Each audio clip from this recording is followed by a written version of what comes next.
one.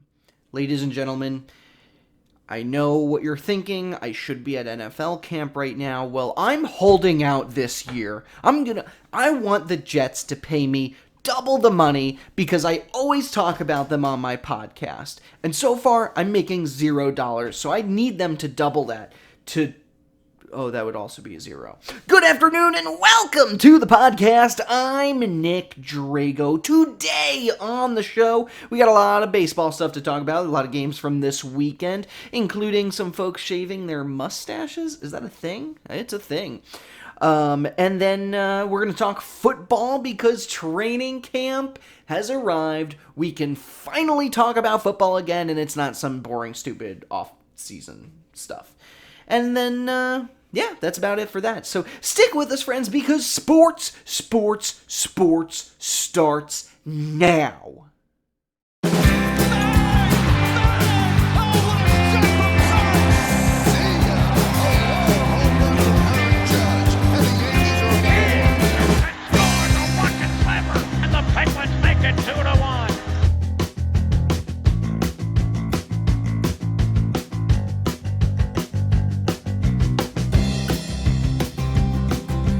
And welcome to the Sports Podcast with me, your host, Nick Drago.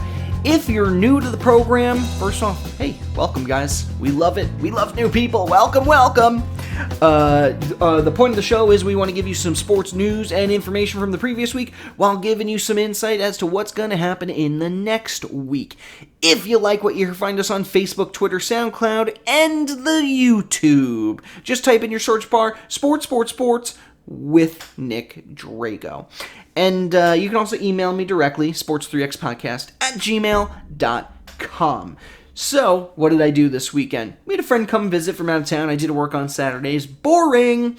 And today, I got the ball rolling on my new podcast. What?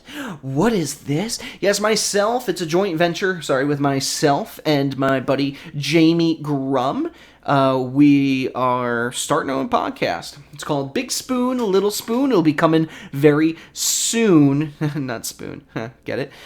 Basically, it's just a nice long discussion show. We take a random topic, pull it from a hat before each episode. We have no idea what it's going to be, and we just start talking about it and go from there. So it's a lot of fun. Expect to see some podcasts, new podcasts with myself and Jamie. And personally, I'm very excited for this. So, all right, let's get into the sports. We're going to start with baseball because baseball is the only sport actually happening right now. So let's start there.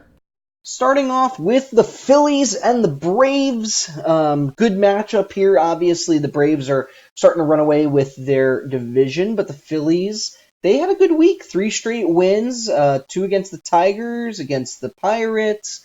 And they did manage to get something over the Braves, although that was thanks to a grand slam by Real Muto. But really, Atlanta crushed them the day before, 15-7. And the Rays, they managed to get 2 wins over the Blue Jays. They won 3-1 on Friday, lost in 12 innings, 10-9 on Saturday, but then won today, 10-9. So the Rays are still paddling along up there. They did lose 2 to the Red Sox earlier in the week, but they got a trade, Eric Sogard from the Blue Jays. Really, the guy just has to walk from one bench to the other if this trade truly went through. And the Mets, they got 3 wins, actually. They swept the Pirates, 4 straight victories. Yeah, the Mets are, they're actually not doing too bad. They're trying to get back to 500. They are still pushing for Noah Syndergaard to not play for their team anymore and don't seem to want to give him to the Yankees. However, it looks like Marcus Stroman is about to be traded over to the Mets. So a team that we thought were going to be sellers at the deadline, they trade away one of their star pitchers to get a different star pitcher. Interesting move. They're also apparently... the Padres are a top team in contention for Syndergaard, and apparently they're really pushing for some bullpen help. So, I don't know, we'll see what happens there, whether Syndergaard is still a Met tomorrow or by the end of the week. And are you ready for the Reds? They won 2 straight series, and not against pushover teams too. The Brewers and the Rockies, they beat them both. 2 games over the Rockies this weekend in a 3-game series. 3-1 on Saturday and 3-2 today. Reds really trying to push to not be in last place. And the Marlins, they also won a big series this weekend, beating the Diamondbacks in 2 games, 3-2 on Friday and 5-1 today. They did end up trading Sergio Romo. Sergio Romo, he'll be going over to the Twins. And, yeah, way to go, Marlins. Beating a 500 team. You go, guys. And the Nationals, they're a big team right now that's making some splashes and big waves. They nearly were swept, though, by the Dodgers this weekend. They lost the first 2 games, but I almost said Syndergaard. Strasburg shut them down. Nationals won it 11-4. And the Twinsies, they beat the White Sox in 3 out of 4 games, including an 11-1 thrashing today. The Twins are a hard-hitting team right now. They're a fun team to watch. Whether or not they're going to continue being the first-place team in that division conference, no, it's division. I don't know what's wrong with me. Then, that's still to be seen. And the Cubbies, they managed to get a win over the Brewers today, but lost 2 to them this weekend, including 10-inning romping of 5-3. That was on Saturday. Today's win was thanks to Kyle Schwarber, who had one of those grand slam things that really helped push them ahead.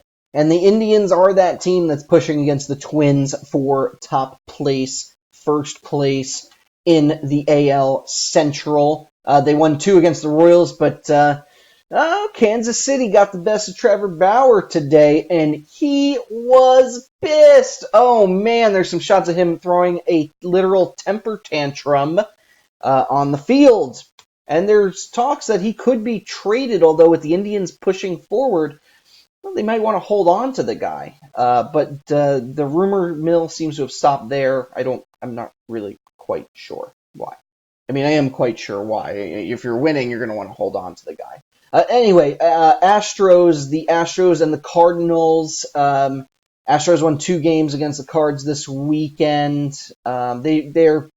Astros are obviously playing their game the way that they play their game. They're winning games. They're winning a lot. And I want it to stop, but, people of Houston don't. So, yeah.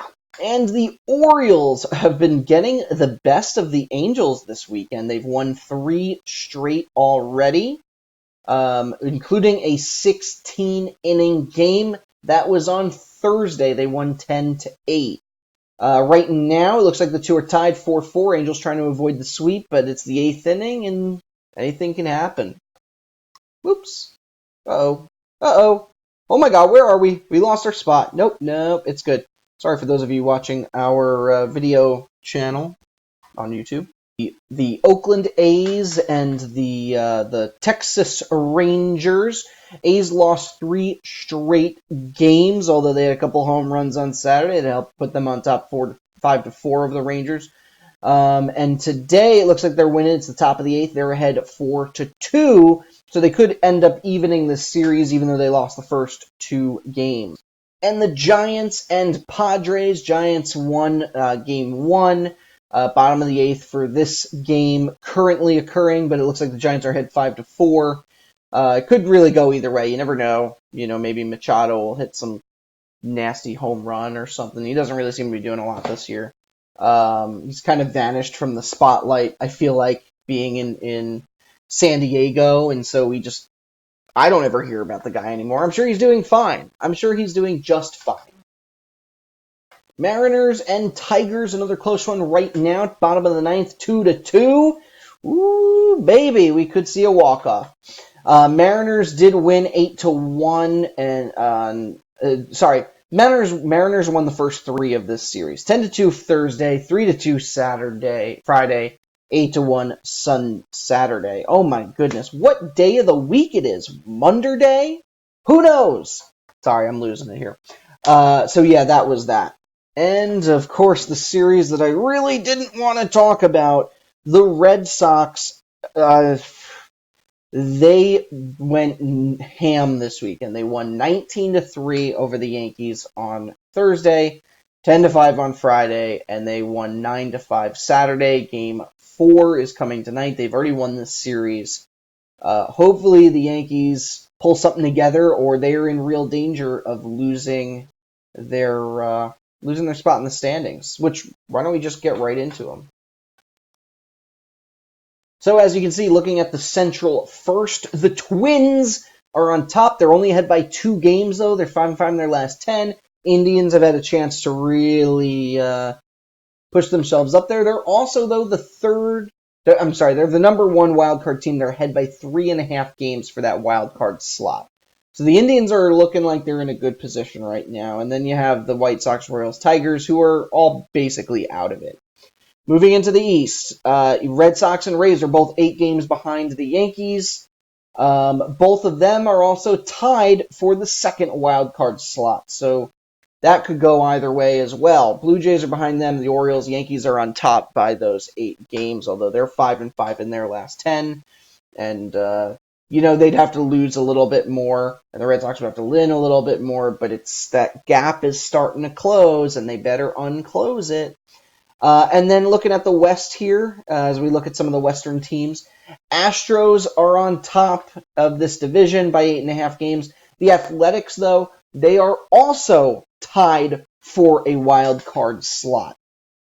Angels are 5 games back for the wild card. Rangers are 5.5 back for the wild card. Both teams were really pushing for it a few weeks ago, and now they're starting to make their way down. Rangers, in particular, 3-7 in their last 10. That's going to hurt. That's really going to hurt. So you have four teams really vying for the wild card now. That gap is extending, right? You had the Angels, you had the Reds, the Red Sox, the Rays, and you have the Indians. So if the playoffs ended right now at this exact moment, right? The Astros would be your number 1 team. You'd have the Red Sox and Rays. They would play a play-in game. The winner of that then plays the Indians. And the winner of that game gets to play the Astros. Yankees would face off against the Twins, which I'd be totally cool with if that happened right now in that first series. And then it'd most likely be Yankees-Astros if we're going to make a prediction here. It'd probably be Yankees-Astros. Winner would go to the World Series. But let's look at the Ligue des Nationaux, the National League. In the NL Central, you have the Cubs on top, but they are tied with the Cardinals. Cardinals have had a huge couple weeks, 3-7 in the last 10. Brewers are also vying for a spot. They're 1 game behind. 1 game. All 3 of these teams have 56 wins. This is a logjam if I've ever seen one. The Pirates have fallen into total disarray, and they're 1-9 in their last 10, losing 8 straight. And then you have the Reds, who are not in 5th place, and Reds fans everywhere, they're probably pretty proud of that. But they're 7 games back for both the wild card and the first place. So the Reds have a lot of ground to catch up on, but not a ton. So right now, again, Cubs, Cardinals tied, Brewers right behind them. Moving into the East, you have the Braves are on top. They're 5.5 ahead of the Nationals. The Nationals, by the way, have one of those wild card slots, so it would be them. Right now, it's them and the Cardinals. Phillies are not far behind either. They're 1 game back for the wild card, 6.5 back for the division. Then you have the Mets and the Marlins, who are basically out of it. A lot can happen. Maybe the Stroman deal is going to be going down, so. Maybe some good things for the Mets. I don't know. But it's more likely that it'll be the Nationals here. And then moving into the West is Dodgers, of course. They're 15 games ahead of the Giants. Giants are 3 back from the wild card. Diamondbacks are 3.5 back from the wild card. So you remember last week there's a huge logjam in the National League. And this week, we're starting to see a few of those teams dropping down. Padres and the Rockies, a week ago, 2 weeks ago, they had a really good shot at a wild card, and now it's starting to get harder for them. Same thing for the Reds and the Brewers. You're still going to have and the Pirates too. The Pirates were also vying. But, you're still going to have at least one good team, one playoff team that's not going to make the playoffs. And when I say playoff team, I mean potential, competitive team is just not going to make the playoffs. So if the National League, let's say it all ends right now, Cubs with 56. It would be the Dodgers, obviously, would be your number one team. You would have the Cardinals and Nationals. Cardinals and Nationals would play in a one-game playoff. The winner of that plays the Dodgers, which we all know how that's going to go. Meanwhile, the Cubs and the Braves are going to face off, and I think I would go with the Braves in this one. The Cubs are 1 or 2 losses back from not even making the playoffs, so I'm definitely going to go with the Braves. Braves and Dodgers. The Dodgers are, they've been to the World Series the last 2 years. They haven't won it, but they're still looking really dominant right now. So that's a thing we're talking about. And the last thing I really have to talk about with the baseball is what's the deal with the shaven mustache halfway through the game? Yasiel Puig, Jansen, here's Gleyber Torres doing it. This is like I don't know if it's a new troll or a trend or if it's just a superstition akin to, Jason Giambi wearing a golden thong anytime he couldn't get a hit. It's weird, but apparently this is a new thing. So I kind of like it. Like, I want to see somebody like, who's got a giant beard? Oh my gosh. Oh man, I can't think of anybody right now. Well, I want to see somebody with like a really crazy beard or something just go in the back, come out totally clean shaven. Like, absolutely no facial hair at all. I think that'd be awesome. Like a Bryce Harper or, oh my god, I'm blanking on giant beards. It's going to come to me. It really will. But I think that would just be really cool and fun. All right, and with that, we're going to take a quick commercial break. But when we return, we got to talk all about training camp stuff. A couple players injured, a couple players holding out. The usual fun. Stick with us, friends. Sports. We'll be back in a second. Couple seconds. Like 30 seconds. Playing to the court with Archie Diacono. 3 seconds at midcourt. Jenkins gives it to Jenkins for the championship. Yes! The national champions. Jenkins hitting the winner at the buzzer.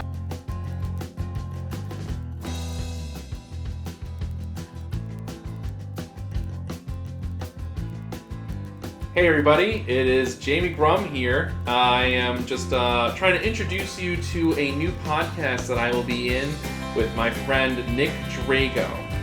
It is called Big Spoon, Little Spoon, and what we're going to do is just pick a random topic out of a hat, talk about it, see if we can learn anything, and just have a little fun. So if you want to contact us, see us, we are going to be on Facebook, Twitter. You can email us at wehateforks@gmail.com, and you can also find us on all of your favorite podcast apps. Look forward to seeing you.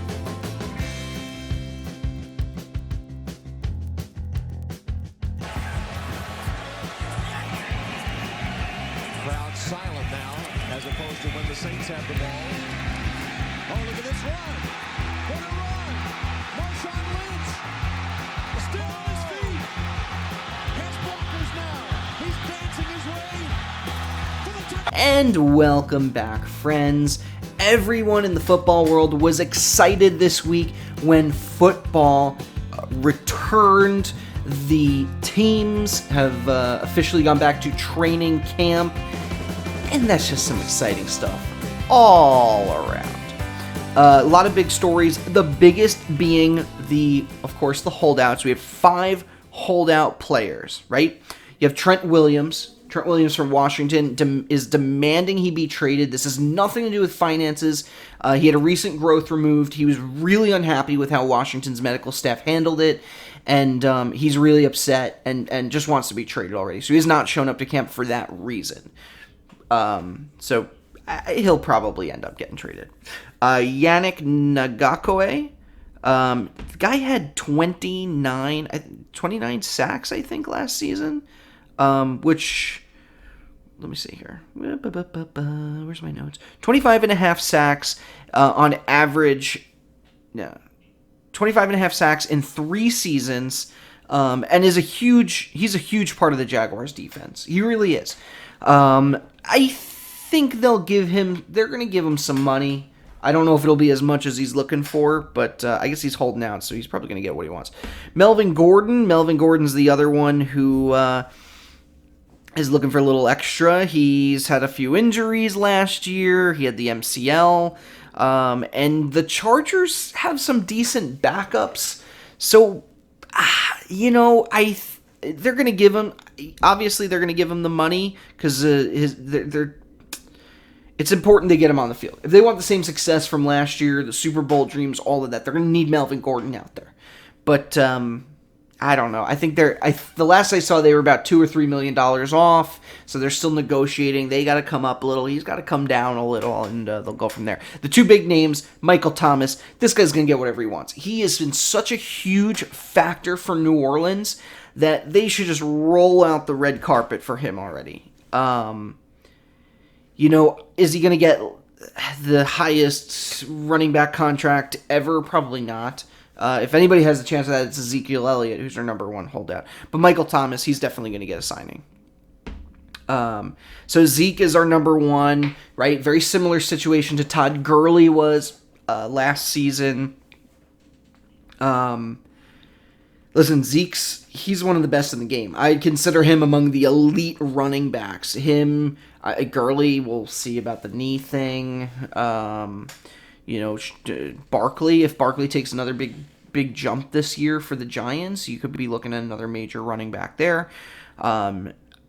He's another one where, the Dallas Cowboys, you pay the man. Just pay him. Don't do this Le'Veon Bell thing.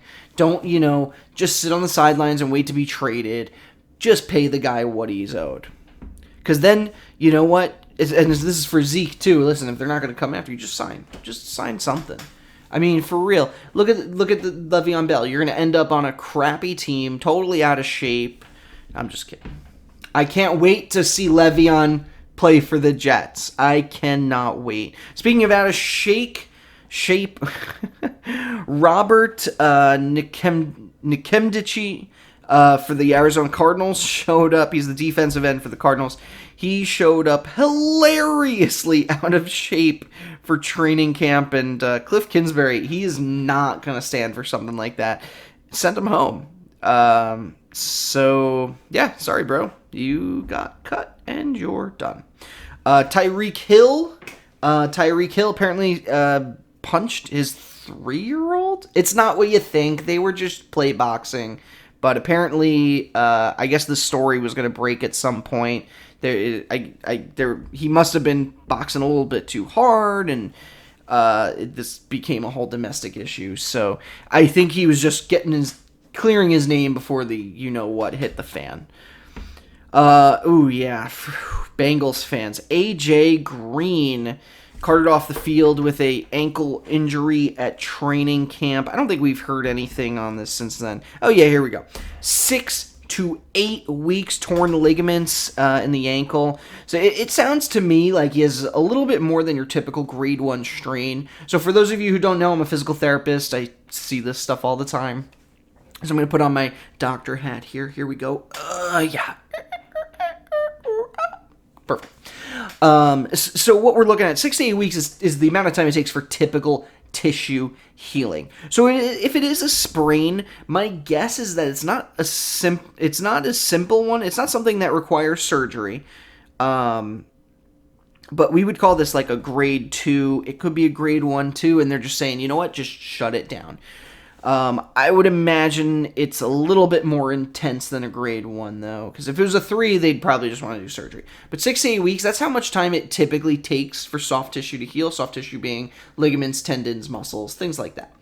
So it's no surprise to me that he'll be out for 6 to 8 weeks. He'll be working a lot on his stability, not only just allowing for the tendon, for the ligaments to heal, but also strengthening the musculature around the ankle to help build up a support system. So best of luck, AJ. We'll be rooting for you. Robert Griffin III, RG3, he'll be out 4 to 8 weeks with a thumb injury. I feel bad about this. I don't like the Ravens starting quarterback. I don't like Lamar Jackson. I think teams are going to figure out his shtick this year, and he's not going to look good. I've seen it happen too many times. RG3 looked like he could be going for a big comeback last year. I thought he was going to get his actual chance, and then Lamar Jackson took the Ravens, if you want to say, by storm. I guess he helped them march into the playoffs and everything, but they're in a tough division anyway. The Steelers obviously are usually contentious, and you have the Browns this year, who look like, I don't want to say it, but they could be a playoff team this year. They're not a hilarious embarrassment, so that's a thing. So no RG3, at least to back up Lamar Jackson. Kind of stinks, but you know what it is? It is what it is. That's the way the cookie crumbles. All right, that was weird. Okay, friends, we're going to take a commercial break, but when we return, we're going to wrap this baby up, talk about our Athlete of the Week, so stick with us, because sports, we will be right back. On the puck, Hurricanes keep it alive. Williams touch the net, score! The Carolina Hurricanes win Game 7. Knocks that puck out of midair, and Brock McGinn with the redirect out of midair.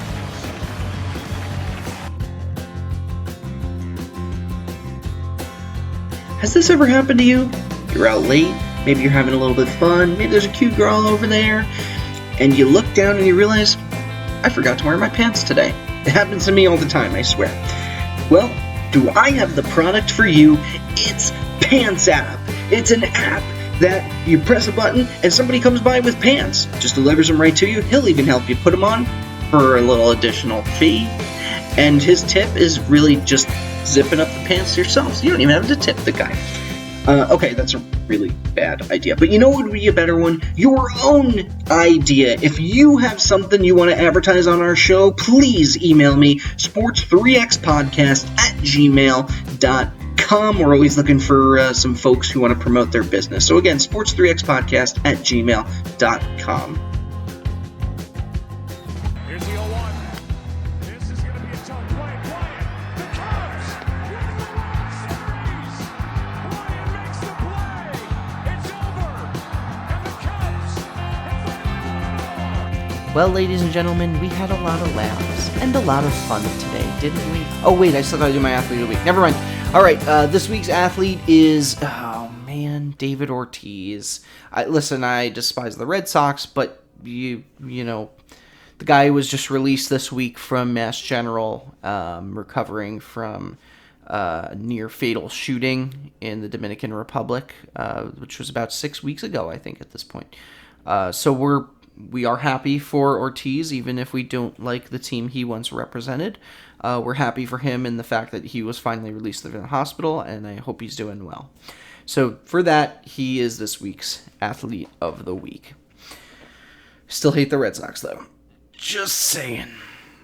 And so, special thanks as usual to Johanna Drago. She is the set designer, logo designer, and content editor for this podcast. The music you heard is a song called Golden Sunrise by Josh Woodward. A link to his website can be found in the show notes. Oh, sorry, I have the hiccups. Special thanks as usual to our lovely and talented Facebook warriors. We got a couple of them, so really happy for you guys. I have, of course, Mary Kay Albert, Joe Calabro, and Jorge Pajares. I keep dropping him on here, so his show Off the Bench, you can find it on YouTube. It's on the Latino Nerd YouTube channel, and so I've just been kind of helping him cross-promote here, so yeah, we're happy for him. And then another friend of mine is starting a podcast too. It's called I can't wait for this. Lightning Shark Bloodbath. Literally took 3 dangerous words of the English language and they just kind of put it all together. So, yeah, that'll be coming out soon. I think they're doing their first filming session tomorrow. So good luck, guys. You know, I'm happy to spread the podcast cheer. And then my own new podcast, Big Spoon, Little Spoon with Jamie Grum. Stay tuned. That will be premiering very soon. You can find us now on Facebook and Twitter at Big Spoon Little. You can find us on Facebook. It's Big Spoon, Little Spoon. We will be on Twitter. And we are on YouTube. But there's no videos. There's no content just yet. We're still getting everything together before we get it all off the ground. So if you want to like the page now and be ready for when we do start posting stuff, that is just fine by me. It's just going to be a total blank slate at the moment. But it's called Big Spoon, Little Spoon. I'm really excited for it, and I hope you guys are too. With that, if you enjoyed this show, you can find us on Facebook, SoundCloud, Twitter, and the YouTube. Just type in Sports with Nick Drago. That's me. Or you can email me directly at sports3xpodcast@gmail.com. And remember, like, comment, share, Twitter at me, and don't forget all that other fun stuff that I like it when you do. I am still holding out from training camp, so I'm not going anywhere. You're just going to leave me alone. So I can stew here and wait for the Jets to double my pay from 0 to... Dang it, I did it again. From 0 to 0. I don't care. Something. A free ticket? Ooh. Yeah, that's my new favorite... My new favorite Reddit subreddit is called Choosing Beggars, and it's literally just pages of people asking for free stuff on the Facebook Marketplace. It's hilariously hilarious. So with that, thanks everybody for joining me. I had a great time. I hope you had a great time. Go home, get some snacks, relax, caca, and I'll see you next week.